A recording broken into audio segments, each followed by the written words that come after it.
Good morning. Today is the second day of Sivan on the Jewish calendar, the 46th day of the counting of the Omer. It's a 49-day counting, so we're definitely in the home stretch before Shavuos, which is coming up this week, at the end of the week. Historically, 3,332 years ago, this is when the Jews arrived at the Sinai Plains, arrived at the Sinai Desert. They'd left Egypt in the Passover time, the Passover story, the Passover holiday, and they knew they were embarking on a 49-day journey, a 7-week journey to reach Mount Sinai and receive the Torah. So yesterday, they finally came to the catchment area. They finally came to Sinai. They could see it, they could feel it, they could taste it. And as I said yesterday, the Talmud lays out what happened day by day, more detail, because the narrative, the scriptural narrative, is characteristically short on detail. So yesterday it was a Sunday, like it is this year, and they come to the Sinai Desert, and there's silence. They're just soaking in the idea that God is going to be giving them this Torah, and that it's a Torah, it's for them. There is going to be each one's individual angle and pursuit of Torah and understanding of Torah, and that Torah is appreciated and understood by everybody differently.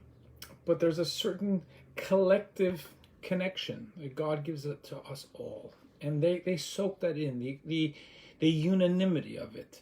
And as it said yesterday, they were like one person with one heart, because it wasn't about their scholastic level or the spiritual level. And of course, there are going to be very different levels and different caliber of how they would be soaking in the Torah and understanding the Torah and applying the Torah's lessons. But this wasn't about that. Yesterday was about just, it's us. It's us as a people and receiving the Torah. So today, the second day of Sivan, the Talmud tells us that there's a section of the Torah reading, which is read on Shavuos, and it will be this Friday, and it was specifically referring to the second day of Sivan. So it's actually chapter 19, verse 3, if you want to take a look at it. And there the Torah tells us, in the lead up to the receiving of the Torah, again, the Jews have arrived at the Sinai Plains, but they're just there. And now on the second day of Sivan, today, it says Moshe went up to God. Went up to God means that there was an ascent. There was a spiritual ascent. He went. I don't know what kind of meditative state one needs for prophecy, but that's where he was going, because he was preparing. He knew there was going to be this very special cosmic prophetic experience, spiritual godly experience coming up in the receiving of the Torah. So he went up the mountain, and he went up to God. And the Talmud unpacks that and tells us that there, in that spiritual state, God turned to the angelic beings, because there are angels, and angels have a personality, and they have, from the way they're described, have thoughts and individualism, but they recognize the majesty of the universe. They understand how God is everything and how they are totally dependent on God. So they are individual beings totally surrendered to the divine. We're individual beings without that perception of the godliness pervading the world. So we're not so surrendered to the divine. So God turns to the angelic beings. And the angelic beings are saying, how could you, God, give such a precious document like the Torah to these weak human beings who are battling with their impulses and their instincts and their self-centeredness, and we're totally surrendered? Why would you give it to them? And God turns to Moses and says, answer them.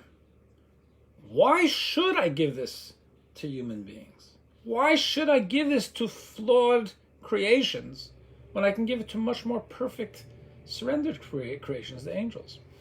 And in short, what Moshe says is, well, let's look at the Torah.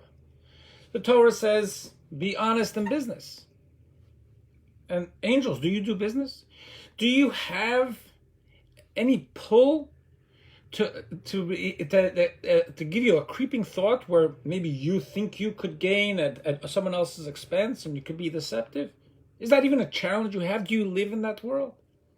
It says honor your parents. Do you have a mother or a father? Do you face? Can you understand the challenges that can come sometimes in properly honoring and respecting them? And he goes through some of the Torah where he says, well, clearly, this is not you. This is a program designed for humans of flesh and blood, designed to have challenges and to help them manage those challenges. With that passage where God agrees that this is certainly, and the angels agree, that this is something designed for the Jewish people and designed for humanity, because actually I want to say that the Torah is given in the wilderness, and the Talmud tells us that it's because the wilderness there's no property lines. The Torah is actually a guidebook for humanity. Everybody, no matter what race or wherever they come from, what religion, whatever, they can look to the Torah and find, and they should look to the Torah and find guidance in their lives.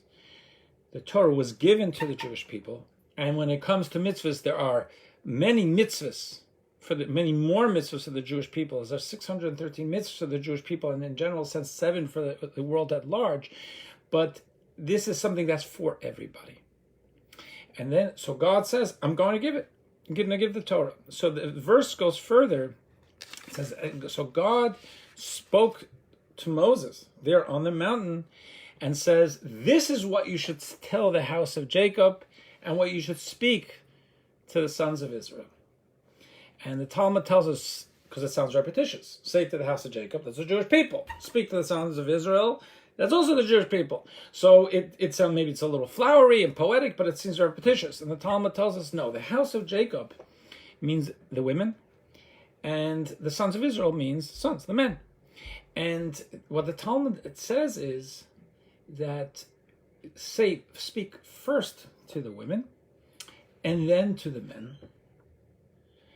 And one of the things that Talmud points out is that in the Garden of Eden, when God spoke first to Adam about not eating from the tree, and he had to convey it to his wife, that didn't work out so well. So here, God says, speak first to the women, to the house of Jacob. It's probably no accident that the first organized Jewish school for girls in Europe, and till today, very much around the world, was called Beis Yaakov, the house of Jacob. It's a girls' school. So he says, back to the verse. This was verse 3. God says, this is what I want to tell the Jews. And he says, tell the Jews, you Jews, this generation, just 7 weeks ago you got out of Egypt. You saw what happened in Egypt. You saw how I carried you out on wings of eagles, so to speak, metaphorically. And I brought you to me.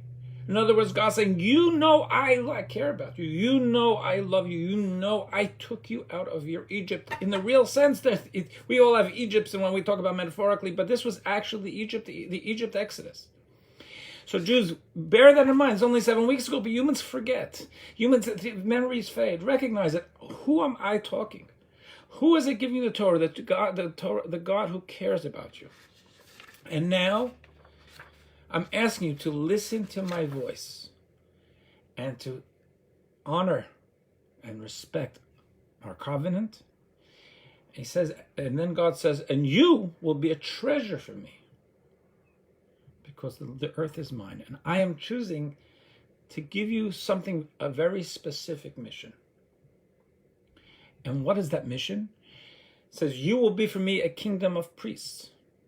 And priests are in service. They are servants. They spend a life of service. And that's the Kohen. Now, but it means in general, our job, we are born and we are created not only to lead meaningful lives, but to be of service in bringing divine consciousness to the world, to the entire world. To bring the sense of oneness and connectedness and divine responsibility to the world. You will be for me a kingdom of priests and a holy nation. And a holy nation there too is that holy means there's a certain transcendence. That yes, we're eating and we're doing business, but we have to do it in a godly way. And he finishes and says, these are the words you should speak to the Jewish people. That all happened today, 3,332 years ago. As there's the build-up to receiving the Torah, God, establishes within the celestial realm between Moses and the angels that the Torah is for us, weak human beings, and we're the ones who God finds tremendous meaning, cosmic meaning in fulfilling a life. God did not create us to be angels. God wants us in our struggles to be able to make moral choices, and that the most cosmic thing in the world, and we're getting the Torah for that. And then God says, you're going to be my treasure. And that means that I'm giving you a job. And the job is to lead a life that expresses the light of divine responsibility. And expresses that light not only in your life, and not only in your family, but an entire sphere of influence. It's up to us to gently and humbly, but effectively, be God's ambassadors to the world. Stay tuned for the rest of the week as we have the build-up to the receiving of the Torah.